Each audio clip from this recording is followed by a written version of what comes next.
दोस्तों नमस्कार, मेरा नाम संजय मग्गू है और मौजूद है देश रोजाना के डिजिटल मीडिया प्लेटफॉर्म पर। जब राजनीति पर धर्म की नीति या अनीति, आपको दोनों शब्द कह रहा हूं मैं, धर्म की नीति या अनीति, और दोनों की आपसे विस्तृत चर्चा करूंगा। अगर ये हावी होने लग जाएं तो फिर उस स्थिति के अंदर कुछ ऐसे हालात बनते हैं जो आजकल बन रहे हैं। एक पुरानी कहावत है कि राजनीति के अंदर जो धर्म का तड़का अगर लग जाता है, जो खासकर आजकल चल रहा है, तो फिर राजनीति अपने मायने बदल लेती है। और दूसरी बात, आज के समय में यदि कोई चीज़ है खासकर हिंदू धर्म के अंदर, खासकर हिंदू संस्कृति के अंदर, जिससे कि कोई व्यक्ति डर सकता है, तो फिर वो धर्म का डर है। अगर किसी व्यक्ति को धर्म का डर लगा दिया जाए, धर्म का डर होना चाहिए, लेकिन अगर किसी व्यक्ति पर धर्म का डर दिखा करके उससे कि या तो किसी सामाजिक कुरीति को आगे बढ़ाया जा रहा हो और या फिर उससे वोटों की राजनीति की जा रही हो, तो फिर उस स्थिति में अगर धर्म का या धार्मिक स्थलों का दुरुपयोग किया जाएगा तो फिर स्थितियां बदलनी शुरू हो जाएंगी। इस सारी बात का जिक्र आपसे इसलिए कि क्योंकि हमारी संस्कृति के अंदर, जो खासकर हिंदू संस्कृति है, उसके अंदर धार्मिक स्थलों, धर्म गुरुओं, कथावाचकों, इन सब का बहुत बड़ा एक महत्व है। और उस हालात के अंदर जबकि आपको कदम कदम पर धार्मिक संतों के जो तथाकथित संत होते हैं उनके डेरे मिल जाएं, उनके आश्रम मिल जाएं, और कोई ये भी ना पूछे कि उनके आश्रमों के अंदर किस प्रकार के गोरख धंधे होते हैं।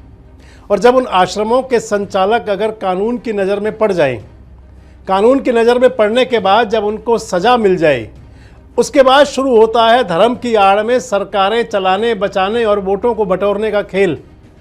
इस सारी बात का जिक्र आपसे मैं इसलिए कर रहा हूं कि एक संत हैं, कथित संत, जिनको राम रहीम कहते हैं। हालांकि उनका नाम तो गुरमीत सिंह है और मैं तो गुरमीत सिंह ही कहूँगा, क्योंकि किसी भी व्यक्ति, कोई व्यक्ति अपना नाम कुछ भी रख ले, लेकिन उसकी असल पहचान कभी छुप नहीं सकती। और गुरमीत सिंह वो व्यक्ति है जो कि हरियाणा और पंजाब के साथ में एक डेरे चलते हैं उनके, जिनका डेरे का नाम होता है डेरा सच्चा सौदा, और उस डेरा सच्चा सौदा के संचालक हैं गुरमीत सिंह। अगर आपको पार्श्व में लेकर चलें तो हरियाणा की जब मनोहर सरकार पार्ट 1 की सरकार जब बनी थी, तो सरकार के अंदर जब गुरमीत सिंह को अंबाला के अंदर सज़ा हो रही थी, आपको याद होगा वो वाक़या ज़रूर आज भी, कि जब अंबाला की अदालत ने दोषी ठहराया था गुरमीत सिंह को साध्वियों के यौन शोषण और हत्या के मामले में। कोई छोटे मोटे आरोप नहीं थे उन पर, इससे बड़ा कोई आरोप हो नहीं सकता अपराध की दुनिया का कि आप किन्हीं बच्चियों के साथ में, चाहे उनमें नाबालिग बच्चियां हों और या फिर कोई आपको अपना गुरु मानकर के, अपना धर्म गुरु मान करके आपकी शरण में हो और आप उनके साथ बलात्कार करें, उससे कोई गलत काम, उससे कोई घटिया काम हो नहीं सकता। लेकिन जो राम रहीम जिनको नाम दिया गया, गुरमीत सिंह के डेरे में ये सब होता करता था और अदालत ने उसको सज़ा दी। एक नहीं, दो नहीं, 3 मामलों में उसको उम्र कैद की सज़ा हुई। और उस राम रहीम को, उस गुरमीत सिंह को, जिस पर कि हरियाणा के अंदर जब सज़ा हो रही थी तो बहुत बड़ा बवंडर हुआ था, बहुत बड़ी सरकारी संपत्ति की हानि हुई थी, कई लोगों की जान माल का नुकसान हुआ था। उस गुरमीत सिंह को जेल तक पहुंचाने में सरकार को नाकों चने चबाने पड़ गए थे। लेकिन बाद में जो डील शुरू हुई वो राजनीति की डील होती है। और उस गुरमीत सिंह को जो लगातार पैरोल मिल रहे थे 3 साल से, 3 साल में 9 बार जिस गुरमीत सिंह को पैरोल मिली, उस पर आखिर अब हरियाणा और पंजाब की हाई कोर्ट ने संज्ञान लिया। हरियाणा और पंजाब की हाई कोर्ट ने सरकार को लताड़ते हुए कहें, उसको धमकाते हुए कहें, उसको चेतावनी देते हुए कहा कि अगर अगली बार आपने गुरमीत सिंह को अगर पैरोल पर छोड़ना हो तो हमसे बिना पूछे मत छोड़ देना। अदालत की पीठ ने हरियाणा की मनोहर लाल सरकार को ये चेतावनी दी और ये आदेश दिया कि अगली बार जब गुरमीत सिंह को आप छोड़ें, अगर आप पैरोल पर छोड़ने जाएं तो उस समय पहले आप हमारे पास आएँ, हमसे परमिशन लें, हमारी परमिशन के बिना आप इसे छोड़ नहीं सकते। आगे बढ़ने से पहले आपको बताऊं कि गुरमीत सिंह पर कब कब सरकार मेहरबान हुई 3 साल के अंदर। जो जेल पहुंचा था उसको सज़ा जो हुई थी उम्र कैद की, और उसके बाद जब सरकार की मेहरबानियां होनी शुरू हुई, और इसके साथ साथ वो केमिस्ट्री आपको बताऊंगा कि आखिर वो मेहरबानियां किस लिए हो रही थी। उस समय का आखिर ऐसा कैसा संगम हुआ करता था कि जब जब कहीं चुनाव हो रहा हो और गुरमीत सिंह को जेल से बाहर कर दिया जाए।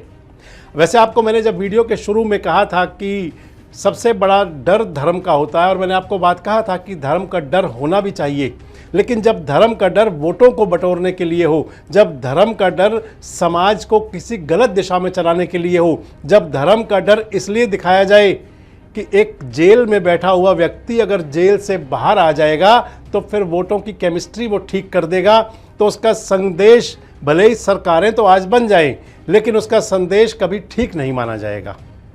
और मैंने आपको वीडियो के शुरू में भी ये कहा था कि अगर कोई व्यक्ति किसी मामूली दोष के अंदर दोषी हो तो बात मान भी जाए, लेकिन कोई व्यक्ति किसी को धोखे में रखकर उनकी हत्या करने का दोषी हो, अगर कोई पत्रकार उनकी जो काले कृत्य हैं उनको उजागर कर रहा हो, उसकी हत्या का दोषी वो व्यक्ति हो, अपने ही आश्रम में रहने वाली अगर बच्चियों के साथ में, लड़कियों के साथ में, किशोरियों के साथ में, युवतियों के साथ में उनके यौन शोषण का और उनके साथ बलात्कार जैसा कुकर्म और दुष्कर्म और गंदा कर्म करने का दोषी हो, और फिर वो अगर कि भगवा के चोले के आडंबर के अंदर छुपा हुआ व्यक्ति हो, तो फिर अगर तब धर्म का डर लोगों को दिखाया जाएगा, अगर तब धर्म की आड़ में वोट बटोरने की बात होगी, तो फिर उसका संदेश बहुत अच्छा नहीं होगा।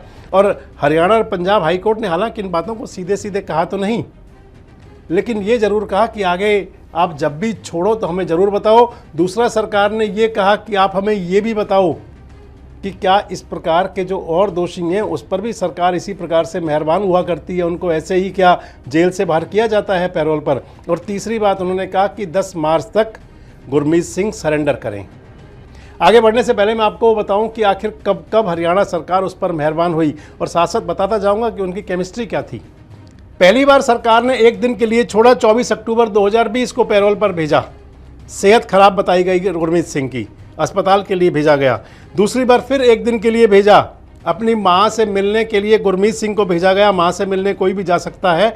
मई 21 2021 को, यानी कि 21 मई 2021 को उनको फिर भेजा गया।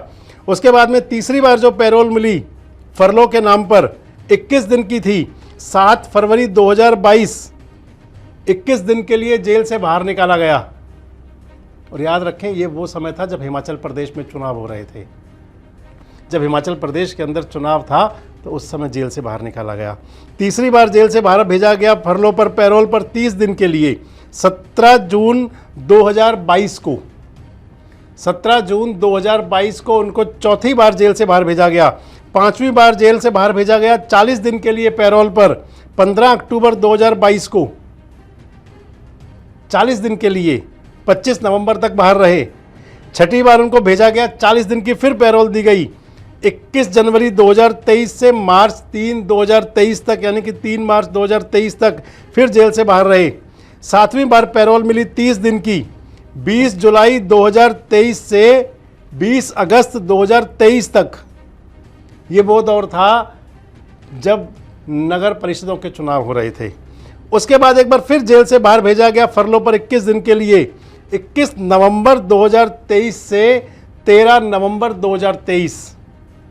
ये वो दौर था जब राजस्थान के अंदर विधानसभा के चुनाव हो रहे थे।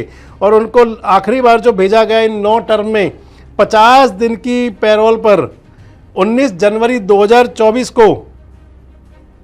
और अब उनसे कहा गया है कि 10 मार्च 2024, यानी कि अगले 10 दिन के अंदर गुरमीत सिंह सरेंडर करें, जेल के अंदर वापस आ जाएं। और अगर इस समय की आप केमिस्ट्री देखें तो ये वो समय है जब लोकसभा का चुनाव नज़दीक आ चुका है, लोकसभा चुनाव की तैयारी चल रही है।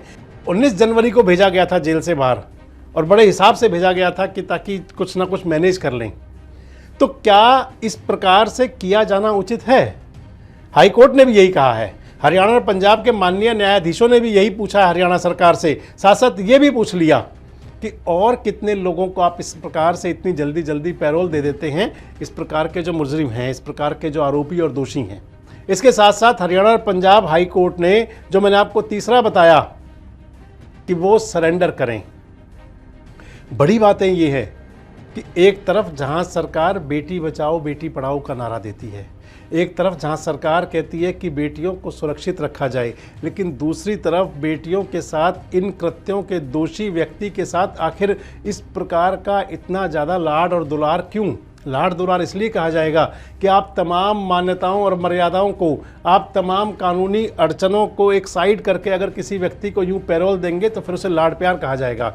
और दूसरी बात, गुरमीत सिंह के जो दरबार सजते हैं, आप उनके अंदर देख सकते हैं कि किस प्रकार हरियाणा सरकार के बड़े बड़े मंत्री, चाहे वो कभी रामविलास शर्मा रहे हों और चाहे आज सूबे के गृह मंत्री अनिल विज हों, वो इन्हीं गुरमीत सिंह राम रहीम के दरबार में नतमस्तक होते रहे हैं। और अब जब हरियाणा और पंजाब हाई कोर्ट की लताड़ लगी है तो क्या इसके बाद हरियाणा सरकार पर कोई उसका असर पड़ेगा? इस सारे मसले का, इस सारे वाक़ये का, जो मैंने आपको बताया कि धर्म की आड़ में, क्योंकि एक धर्म गुरु हैं अपने आप में गुरमीत सिंह राम रहीम बनते हैं, जो वो धर्म की आड़ में अगर अपना समाज चलाते हैं, अस्तित्व चलाते हैं और उसके साथ साथ वो वोटों का मैनेजमेंट करते हैं, और ऐसी स्थिति में जब हाई कोर्ट की इस प्रकार की लताड़ लगती है तो फिर प्रदेश सरकार पर आखिर उसका कितना असर होगा। और सबसे बड़ी बात यह है कि क्या राजनीति के अंदर जो ये धर्म की केमिस्ट्री मिलाई जा रही है, क्या ये समाज के लिए एक अच्छा संदेश हो सकती है? इस सारे मसले पर कमेंट्स बॉक्स में अपनी प्रतिक्रिया जरूर दें और इस प्रकार के वीडियोज और अपडेट्स के लिए हमारे साथ जुड़े रहें, देखते रहें देश रोजाना। हमारे साथ जुड़े रहने के लिए देखते रहिए देश रोजाना का यूट्यूब चैनल सब्सक्राइब कीजिए। साथ ही देश रोजाना की खबरें सबसे पहले देखने के लिए प्रेस कीजिए बेल आइकन।